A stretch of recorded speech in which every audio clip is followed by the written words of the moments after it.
Hello, everyone, and welcome to the Practical Shaman podcast.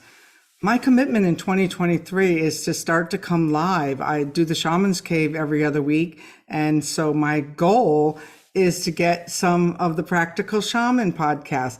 And what they're going to be is practical, because as I work on my new book with the same name, I want to start to give practical tools. And some of those practical tools include how do you promote yourself? How do you publicize yourself? How do you grow as an author and get your work out there? And in fact, today's guest, we met because I've decided to do the audiobook for Winds of Spirit. If you're not familiar with Winds of Spirit, here's the hardcover. And I will show you a little bit later, or it'll be at the cover of this, is the new audio version. Today, I'm really excited to have with me Nathin Agin. He's an actor, marketer, and audiobook narrator producer whose voice cuts right to the chase. He has completed 50 plus audiobooks, won an Earphones Award with Penguin Random House, and was an Apple Books must listen with HarperCollins. He has also narrated a 100 plus article for New York Times bestselling author Mark Mason, The Subtle Art of Not Giving a Blank. As an author, he self-published and narrated his own book, A Beginner's Meditation Course. He brings 10 plus years of web design, email marketing, and social media experience to his work as an audiobook coach and consultant. And we'll have a link to where you can learn more about him, audionathin.com. And really welcome here to the Practical Shaman. And I didn't realize you had recorded a book on meditation. Mm-hmm. So this wasn't too far of a step Sure. from where have you been, but tell us about what was it like to narrate Winds of Spirit?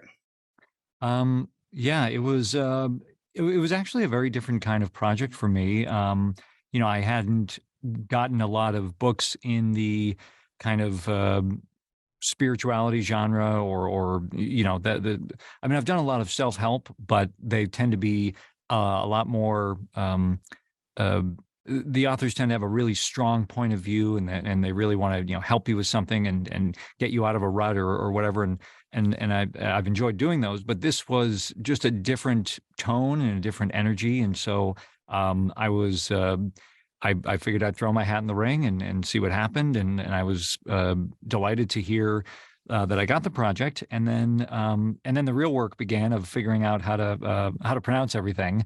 And we can talk about that a little bit more specifically. But no, it was like I said, this was just a project that required a different kind of approach and tone and energy from me. And probably similar to my meditation book, which I had done a number of years ago. So I'd like to think I've improved even more since then. So yeah, that's kind of a quick overview of just trying to get started with the book. Let me just tell you why we chose you. I mean, you have an awesome voice. Thank you. Yeah. That was the foremost reason, but we had over 225 people audition to read the book. And my editor, Stephanie Gunning, who I'm going to have on the show in a few weeks, said, we probably could have narrowed the field a little bit more because, but I didn't know who the reader was. Like one woman read that I thought, like, I want this woman to read the book when I have a Spanish version. And the reason I wanted a man, actually, I didn't want the man. Well, it wasn't that I didn't want the man, but the Winds wanted a man. And their reason for wanting a man was that the book has been like, a lot of women have bought the book. A lot of women have taken the Windwork course, and a lot of men are missing out of the shamanic new age spirituality, neo-shaman movement. And they were there in the 70s and 80s. They were leading the pack, and now they've kind of all but like disappeared into the woodwork. So I feel like I was a messenger for the Winds. I don't feel like that I have any special skills other than I've been doing it a little bit longer. But one thing the Winds have shown us is that the more people who can hold this work, the more these Winds are going to start to speak to all of us.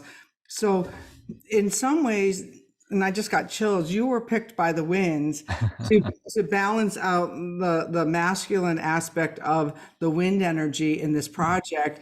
And so you've become the masculine voice of the wind, whereas I wrote the words and became more of a, I moved the rock from the cave. You Hmm. just helped get their message out to the world. And so it's a really big responsibility, and I'm glad to do it with you. And I'm glad to share you with the Wind Worker tribe and the Wind Believer tribe and the people who are going to listen to this work in the future. Well, yeah, but no, it's very very cool to hear. I mean, I remember I talked to Stephanie, and she gave me a couple ideas of how you had selected, but I didn't know as much as you just went into. So it's very cool to hear. So thank you for sharing that. Yeah, this was me when I was listening to. She listened for a lot of other inflections and Hmm. where Hmm. people went up and how they asked questions, and I'd listen to 2 seconds of their energy, and they're out, they're out, they're out. And we actually, the way she was listening, the way that I was listening, we came close, and Hmm. so and then your experience and things like that, because we wanted the right person to be able to actually produce the book as well. Sure. Yeah. So that's how you got here. But why don't you tell the listeners how you got started in audiobooks? Yeah, of course. So I do have a background in acting. I went to college at USC for theater, and so I have some training. I did classical theater, for a while after school, but it was probably about 10, 10 to 14 years, 12 to 14 years after I got out of school that I actually tried to get into this audiobook thing, and I remember at the time three different people who were not talking to each other, but three different people over 2 weeks all happened to say, "Geez, you have a really nice voice." And I remember just thinking, all right, what am I missing? Because of course, you can't necessarily think of everything that you could do, but you're just kind of standing there going, well, this clearly seems to resonate with people. So what do I do with this? And it's more than just like you have nice eyes. It's like, okay, I can actually use my voice for something. I guess I could be an eye model, but if I had really nice eyes, people were commenting on it. So after having some conversations with people, a few different close friends, it became, and it still is, it's like any freelance work. There's a lot of hustle involved. And so the beginning was, let me go out to authors who, I find their books on Amazon and they don't have an audio version, and let me record a short demo and send it to them and see if they'd be willing to take a flyer on this, see if they'd be willing to hire me to do an audiobook. And of course, everybody would love to work with, the big books out there and all that. But, as you're just starting out, you look at, well, who are the other authors that their books might be selling well and you could actually reach them? They would be the decision maker. And so that just gets started. And I got a few books that way. And then pretty early on, I had reached out to Mark Manson, who you mentioned at the beginning, because I had been reading and following Mark's site, and I loved his approach to self help and just had a really fresh, engaging style. Really kind of cut to the chase the way I try to with my voice. And I felt like, geez, if I could work on his material, that would just be a dream gig. And he was like, well, let's test a few, and I did. And he's like, all right, let's do this. And so I think for a lot of his catalog, he ended up eventually recording his own. He just Some readers wanted him to record, and that's very common with people that are writing and podcasting and all that. But I did, over 100 articles, over 30 hours worth of content from Mark's site. And that was just a big confidence booster in the beginning for me. And so just slowly, like any, artistic career, you figure out, okay, how do I get better at this? Do I seek out coaching? Who are the players to know, whether it's production companies, publishers, and all that. So just, slowly learning more and getting more and more involved with the industry. And, uh, you stick at it, and eventually you'll just keep getting more books. So about how many audiobooks do you do a year? um I keep it light compared to some people are doing like at least 50 books a year, Wow. which it just, that seems crazy to me. And as much as I enjoy this work, I don't want to spend my full time trapped in this small padded room here. I'm an extrovert. I like to be social. I like to do other things and creative things. But I think last year, let's see, I know I did about 10 books were released, but I would say maybe about a dozen books a year. That seems to be a pretty good style. And of course, it's hard to even, that doesn't even tell you how many hours. I think almost about 90 finished hours last year, which again pales in comparison to what some people do, but that seems to be a good speed for me. I can, be a little choosy with projects. I'm not constantly in here, stressing about, oh, I got to get this book done and then that book. But, so that seems to be good for me right now. So, speaking about your little box that you're in, Mhm. tell us about your little studio there, because you actually have a really good sound. I know in my new house that the sound echoes, and I might Sure. want to create something like that, and other people at home. So, what's the beginner basics that we would need to do a little podcasting? Yeah. So, I mean, the biggest thing, even if you have amazing equipment, if you're not in the right space, it's going to pick up all those echoes, the background noise, the refrigerator turning on or whatever. So, one of the biggest things is about treating the space, and because most people can't soundproof, the room that they're in, and that it takes a lot of effort, but you can treat it. You can try to deaden the noise and the bouncing around of sound waves. So that's what these blankets are, kind of heavy duty audio, blankets. And I just have, let's see, I have three around me and then one up top. And that, cuts down on a lot of the bouncing around. And of course, I'm facing the back. And so as I'm talking, there's not really a lot of space, a lot of places for my voice to go anyway. Once you have a pretty well treated space, all right. So I was working earlier, and now I'm my voice sometimes gets tired. But I heard from a vocal coach. A lot of times we'll try to like clear our throat, but she said actually that's one of the worst things a vocal coach said you can do, is because it kind of flaps the vocal cords together. And so it's mostly about trying to just break that habit, because almost all of us, will clear our throat. And it's like you probably either need to just swallow or take a drink of water. And what's funny about the voice is that, I can hear something, or it can sound groggy or tired. And then, if I just take a drink or whatever, then I'll get into another patch where it's just smooth sailing. And so it's very unpredictable, where I'll suddenly think, oh no, I have to cut recording and stop. And then, it'll work itself out and I can go for another, 40 minutes or whatever. But to answer the question about the booth, once you have a space that's treated, and you found a quiet corner of your house, whether it's a closet or whatever, and you've put up clothes or blankets or moving blankets or whatever you have to just reduce the amount of echo and bouncing, then yeah, you want to, find, some good equipment. This is my second mic. I've kind of upgraded as I've gone along. And so that helps a lot, knowing where to place the mic so that you're not, talking directly into it and getting all those plosives and P's and B's and all that stuff. So, there are little techniques that you learn, definitely. That's great. So, and I want to say that. So make sure you hit subscribe to this Practical Shaman channel, because I want to share practical tips. And so practical tips might be that you have your lozenge, or you have your water, or what did he have to learn as a vocalist in order to overcome that, or the blankets and stuff. Not Mhm. just about the book Winds of Spirit, but let's talk about the book Winds of Spirit. Sure. Yeah.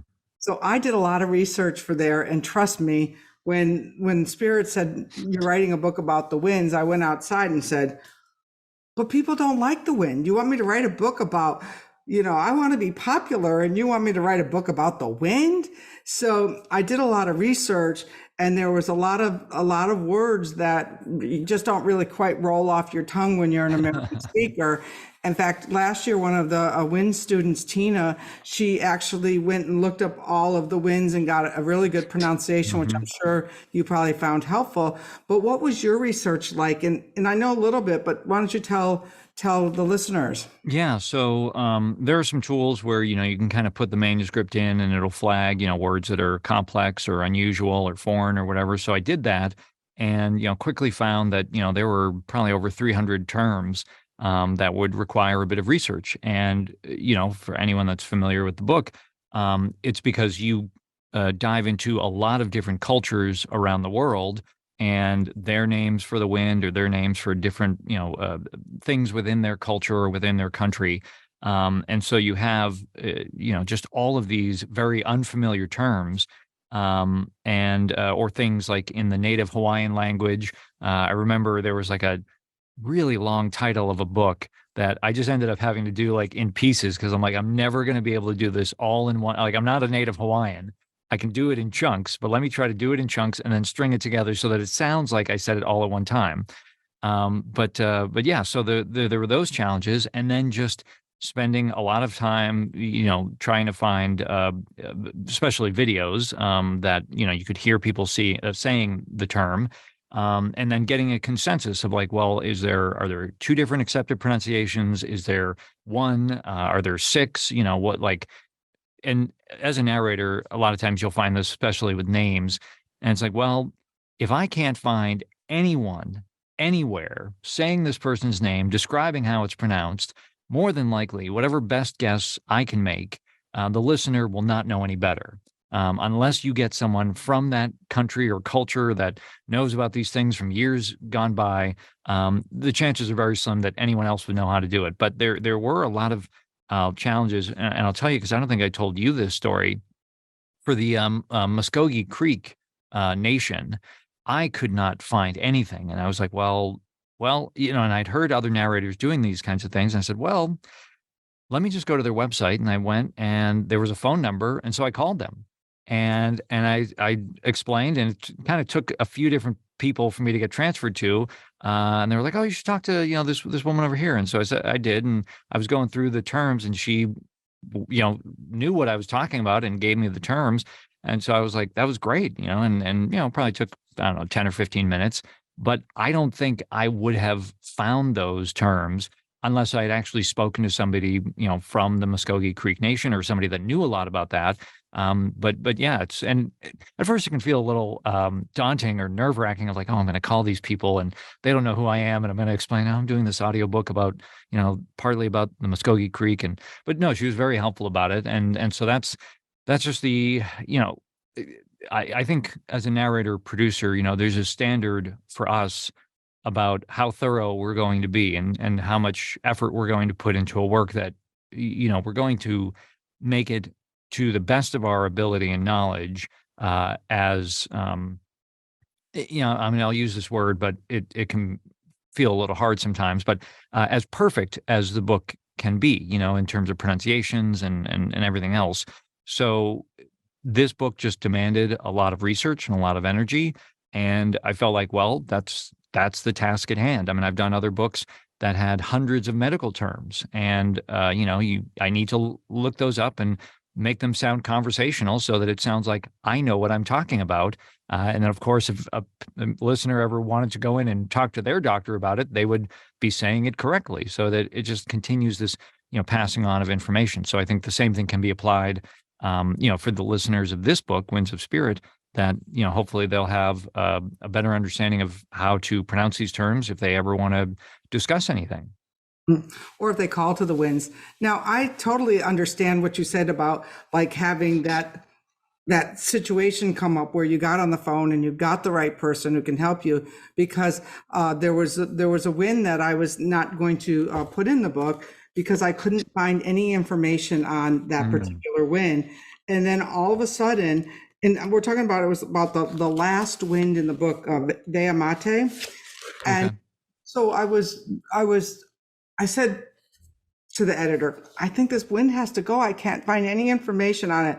I said, I'm going to give it one more day. The very next day, I found on a Latvian website this whole description about Latvian mythology. It was a thesis paper of some unknown origin with some unknown name that talked about Ve'amate, the wind, that I was about ready to give up on, because like I said, this book, Winds of Spirit, is a wind. is spirit, Holy Spirit, Ruach, Hmm. Nirvana, Hmm. they're all wind. And so this book had its own life force and its own dream to come into being. And clearly you were the right choice because you did go that extra mile to make sure all of those pronunciations.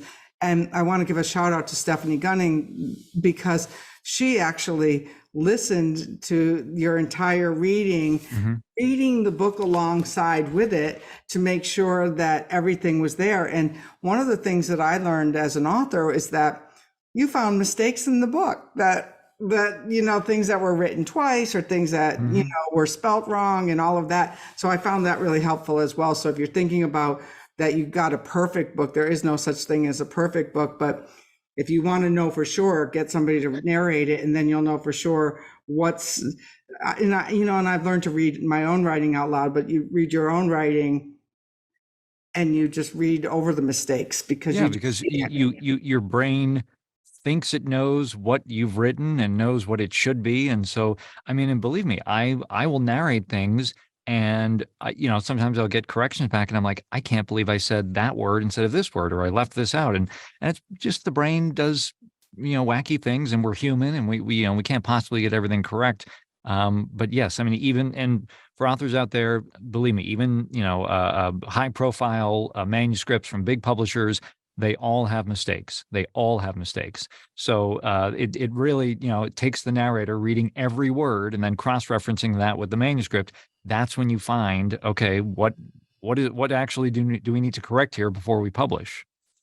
And I know, and it's just like, and it surprised me because it had been edited 14 times and line edited Of and all of course, yeah. that, and just that way. I'll have to send Mhm. you a hard copy of the book now Oh, that okay, you're great. Thank done you. Yeah. editing it or done reading it.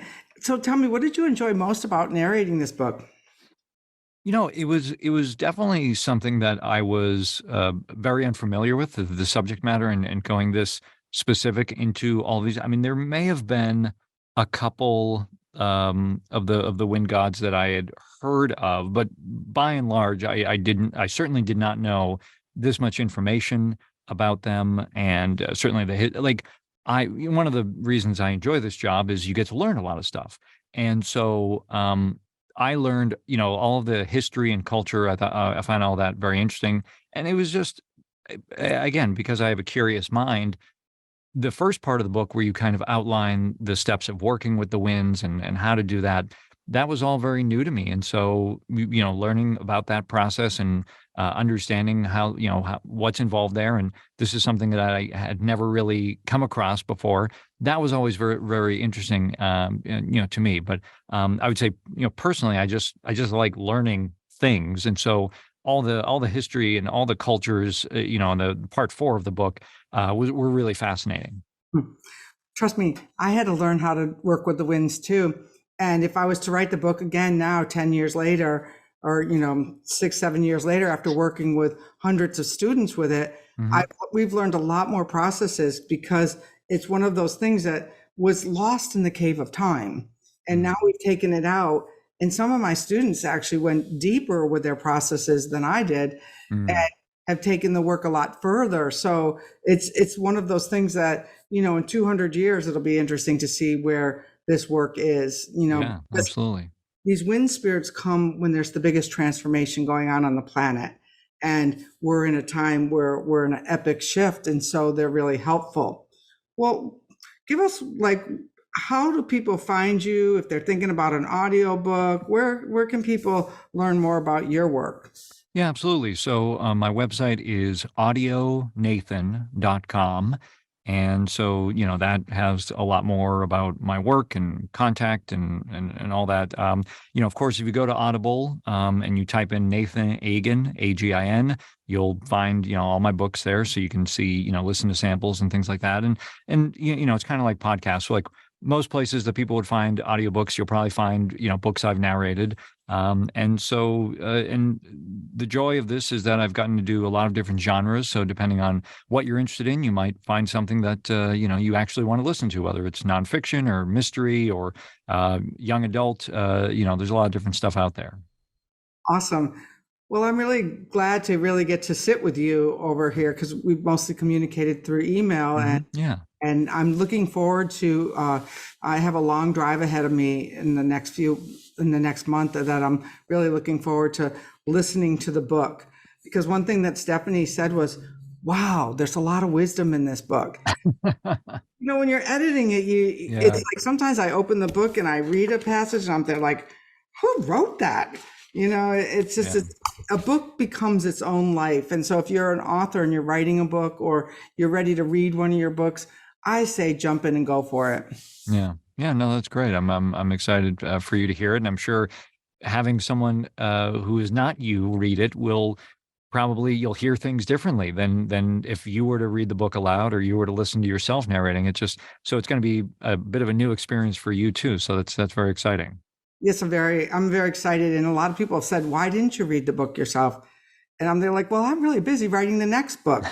So, That's usually what we tell authors. They say your time is probably best spent writing your next book and marketing your current book. Like that's usually, I mean, unless you have skills or talent and lots of time to narrate a book, that's probably better served to just keep doing what you do best and then let others help where they can. one final question before we end is like, so how many hours does it take to record a 7.5 hour book? Well, if you factor in the research for this one, a lot longer than usual. But in general, I've gotten pretty fast, and so and a lot of it comes from confidence, just trusting that you're doing the right thing. Um, I I can do about 2 hours, take 2 hours for one finished hour. Okay. And then, there's a little bit more time involved just with editing and corrections and all that. But so I try to keep it under 3 hours, 2.5, somewhere between 2.5 and 3 hours for a finished audiobook, for every finished hour of audio. Now, beginning narrators could be anywhere, 5 to 6 hours for a finished hour. Brand new authors who want to narrate their own book, I've heard 10 to 15 hours for one finished hour because you're getting in your head, you don't like this, you don't think that sounded good, the dog barked, there's just all these things that can make you want to pull your hair out. So which is why a lot of authors say, you know what, let me just get someone else who can do this in a much faster way. Well, that's awesome. Well, I'm sure my listeners are going to be happy to listen to this. I'm going to encourage you to order a hard copy of Winds of Spirit and the audio copy, and you can read along or you can open it up. And so thank you, Nathin, for being here with us. And remember, hit the subscribe button, hit the like button, and share this episode. Thanks so much, Renee. I really appreciate being here.